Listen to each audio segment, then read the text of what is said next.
Greetings, guys and ghouls, and welcome back to the podcast where we talk about all things spooky, Dial H for horror.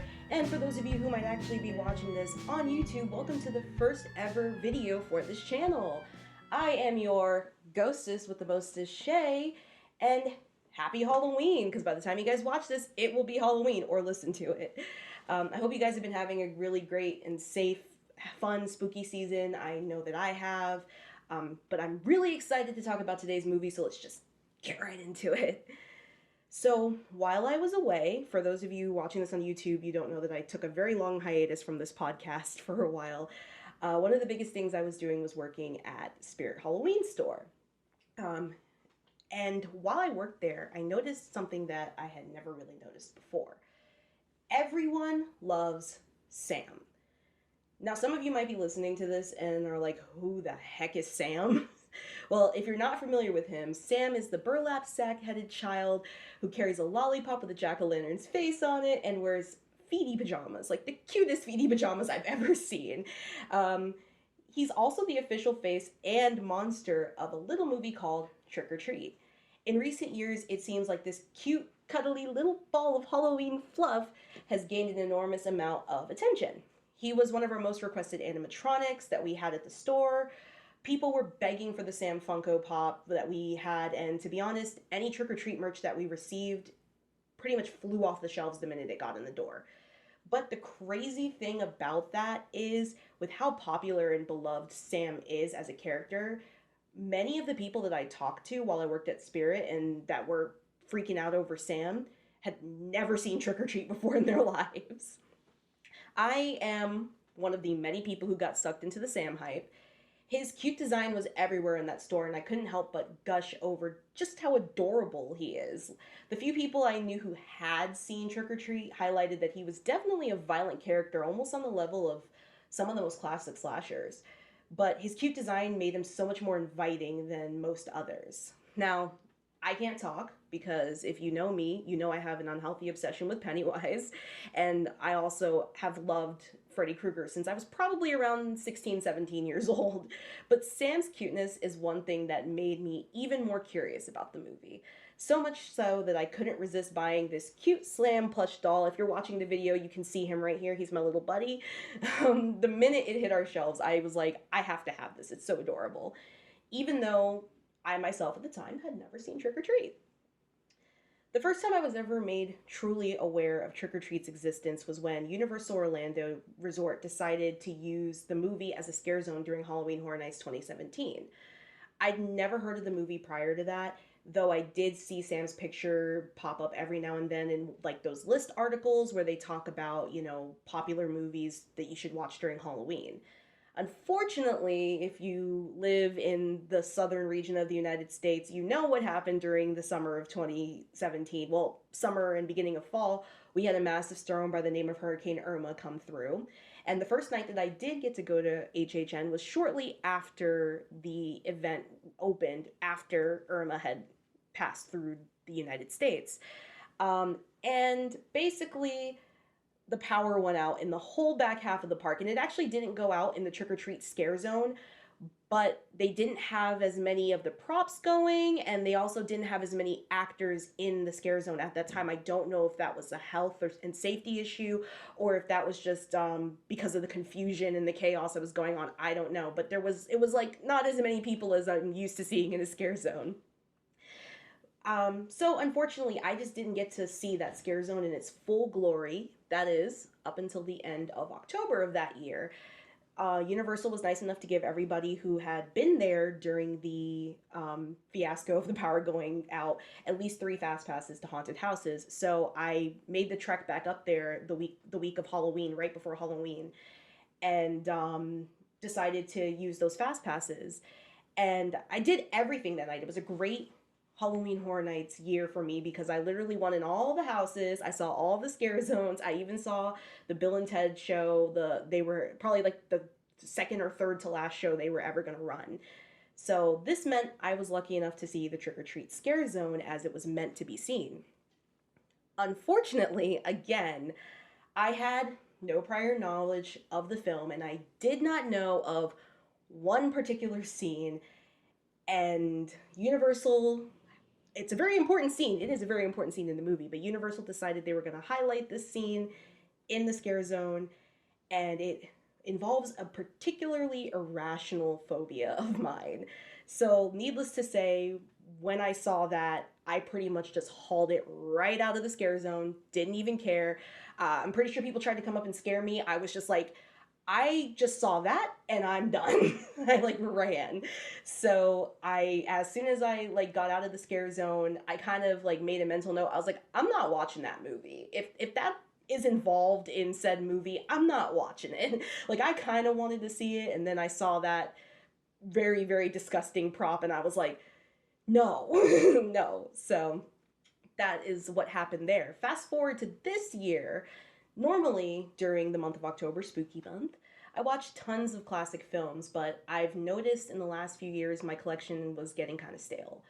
Of course, I love Freddy and Michael Myers, and like I watched all their movies earlier this week, but there's only so many years I can watch like the Nightmare on Elm Street movies or the Halloween movies.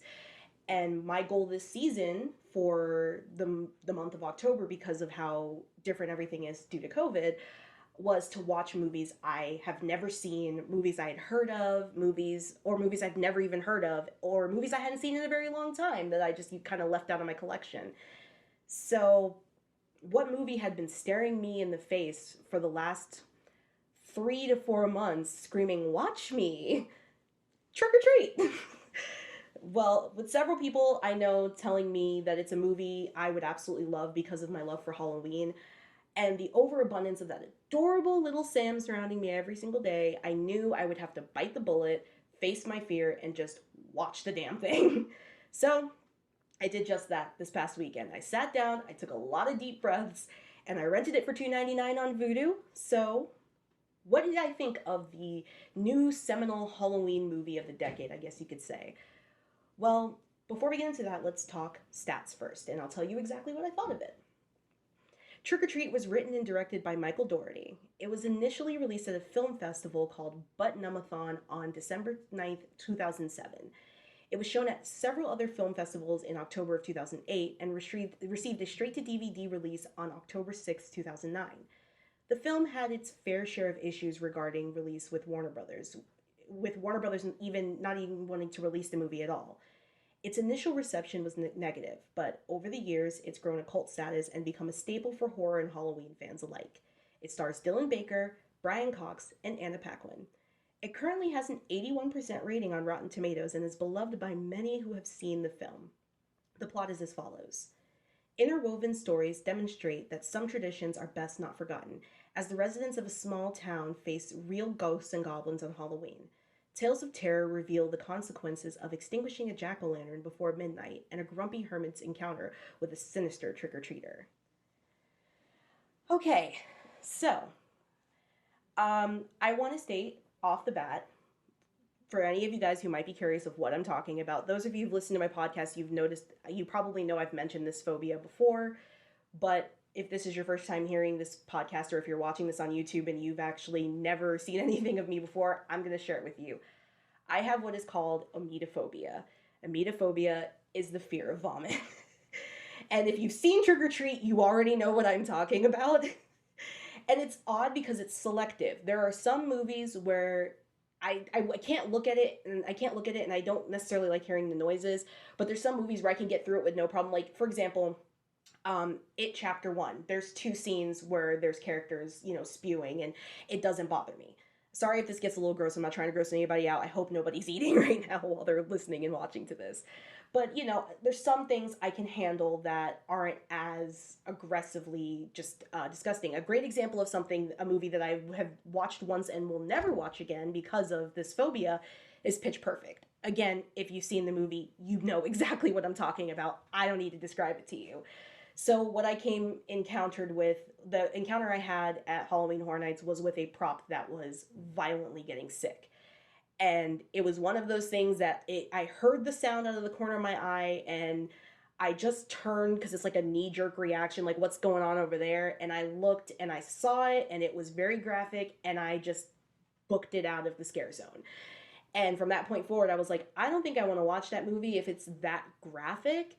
And then every single person that I know that I talk to about trick or treat, and I told them about my phobia, was like, "Oh no, it's graphic. It's absolutely awful to watch. Like, I don't have your phobia, but I could barely sit through it, or oh yeah, I could, it'll get under your skin."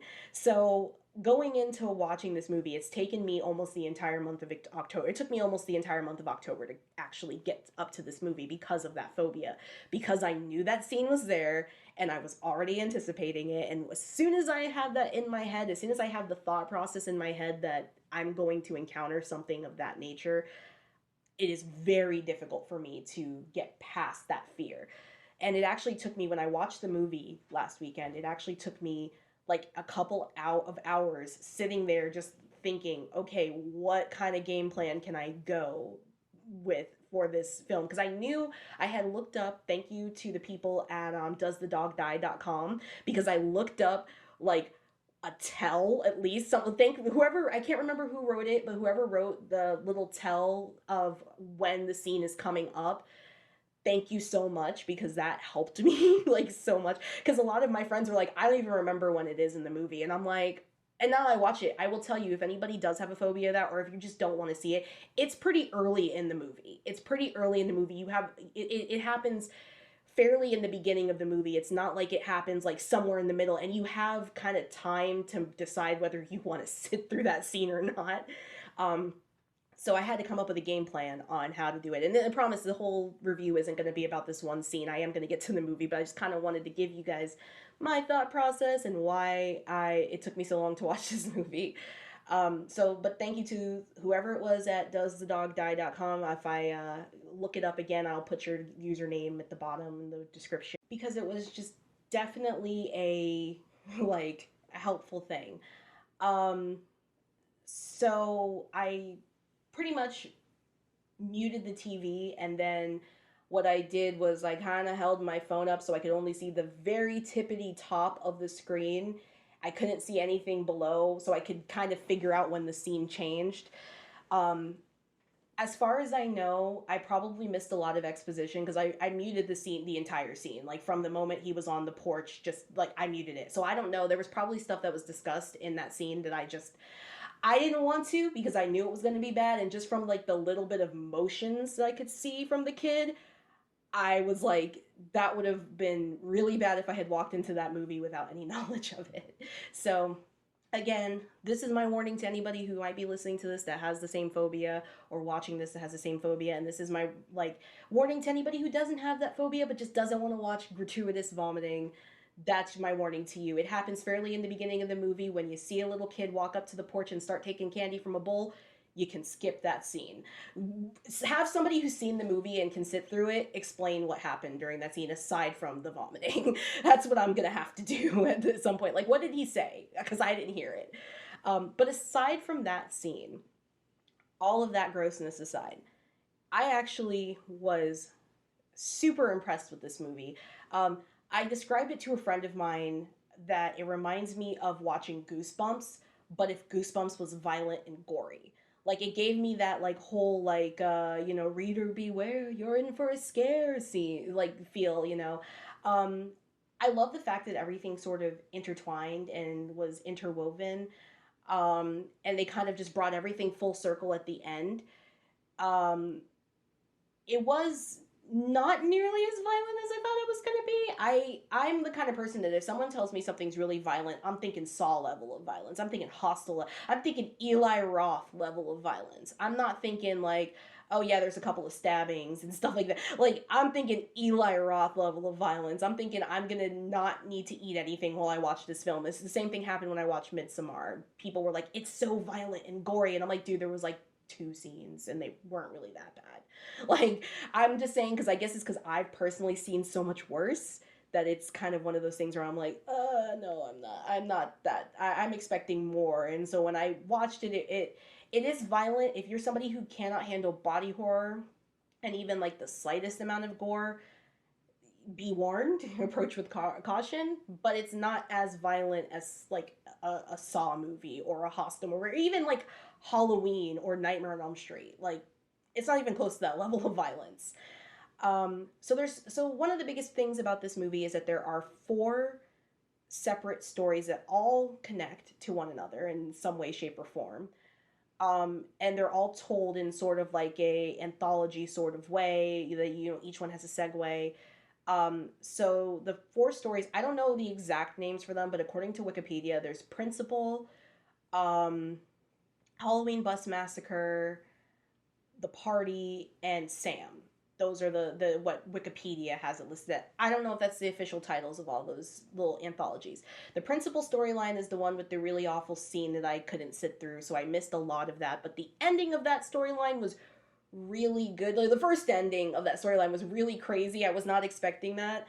Um, and then like he does pop up later in another storyline and it has another ending and it's like what? Um, Easily my favorite was The Party, and I know that a lot of people I've talked to actually hate that sequence. They think it's so lame, but I loved it because I kind of knew something was going on when I was watching it, but I wasn't expecting what it was. So when it finally was revealed what you were seeing on like what these girls were and what was going on, I was like, dude. And then the usage of Sweet Dreams by Marilyn Manson, like it was so good, so good. um of course, I also really loved the Sam sequence. I think, I honestly, I wish there had been more of that.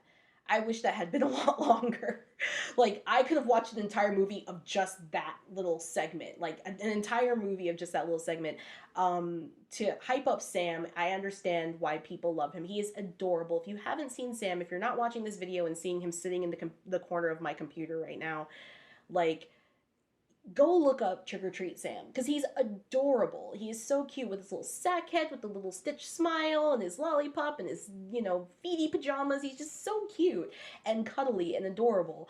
And it's such a interesting dynamic to see this character that is so viscerally adorable that you just want to like squeal, also committing like serious acts of violence. And I kind of love the counterbalance.